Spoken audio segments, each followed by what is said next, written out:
and welcome to this video. My name is Mary, in charge of training and career advisory services here at Corporate Staffing. And today we are discussing about a very interesting topic as to the signs that you will be able to tell you that your managers or your supervisors need a leadership training. I'm glad to be joined by one of our lead trainers for the leadership and management skills training. And he also happens to be the CEO of Corporate Staffing Services with a span of close to 15 years in the industry as of the moment. Thank you so much, Paminas, for joining. Thank you for having me, Mary. Great. Yeah. We are talking about leadership and management, and maybe an employer, an organization, they are watching this video and they're wondering, what are some of the signs that managers or leaders need a leadership training? I would say there are two categories. Mm-hmm. Number one, it could be maybe things are not working out well, or things are working out well and you want to improve your team. So let me start with you want to improve your team. Mm-hmm. So number one, the organization could be going through some changes and you want to empower your leadership team.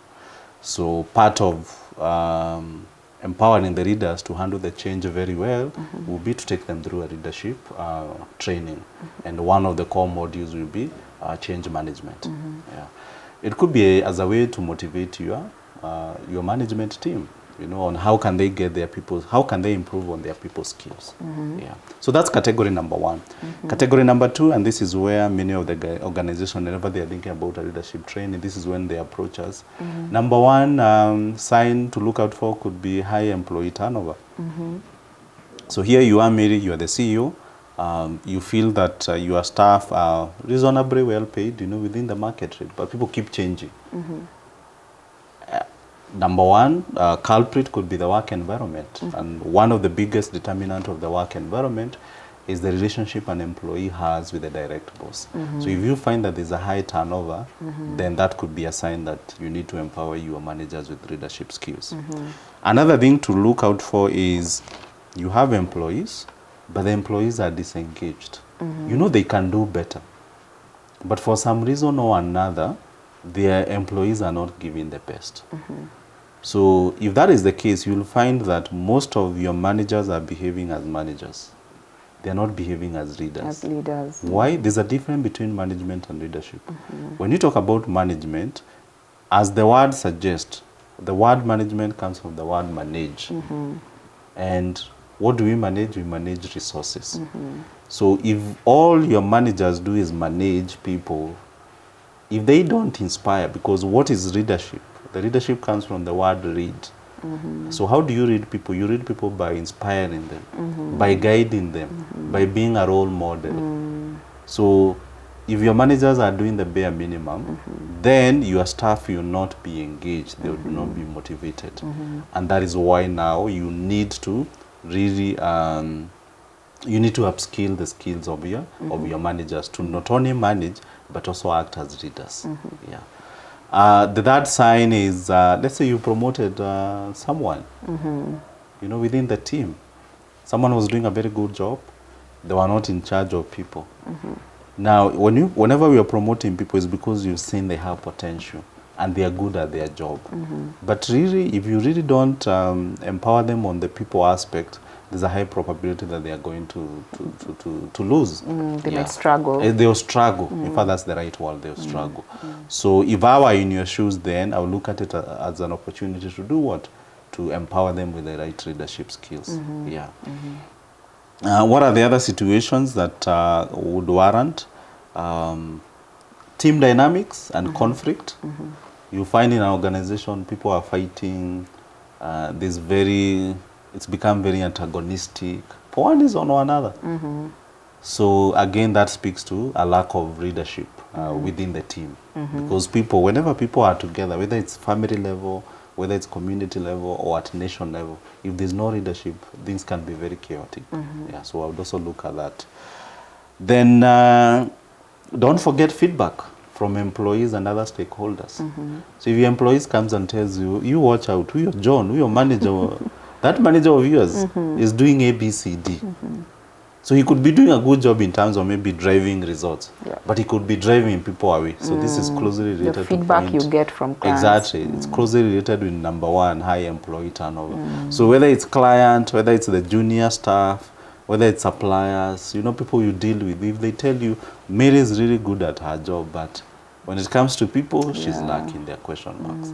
So how do you help Mary?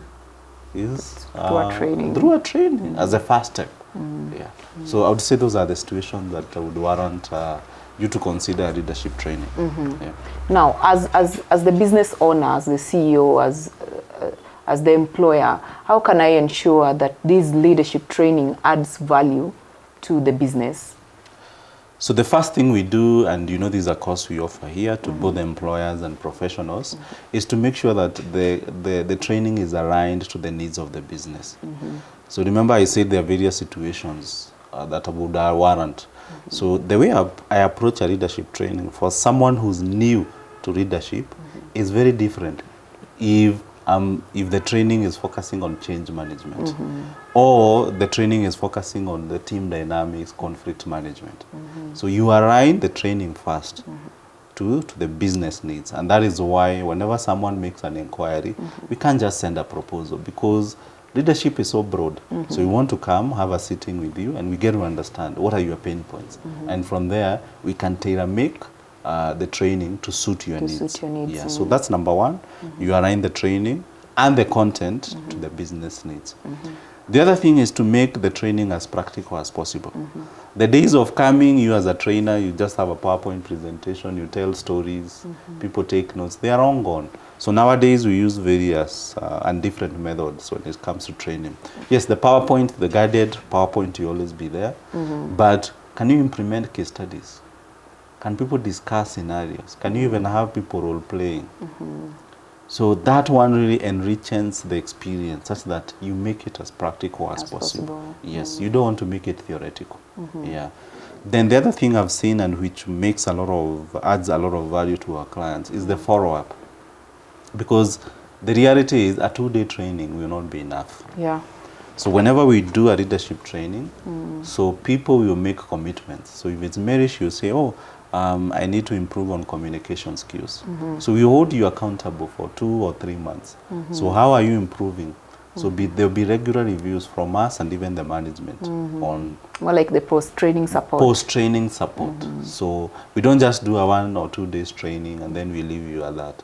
So that support is really, really important. Yes. And then lastly is to make sure that there's the leadership at the very top support, because as we said, leadership is all about leading by example.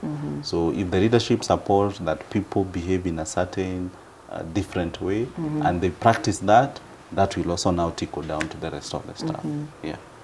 This brings me to the question of now, how does corporate staffing services support businesses with leadership training? I know we've already touched on it, but you can just summarize.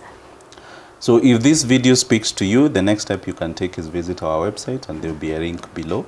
So where we encourage you to just fill out your details. After that, we contact you and we'll have a free meeting.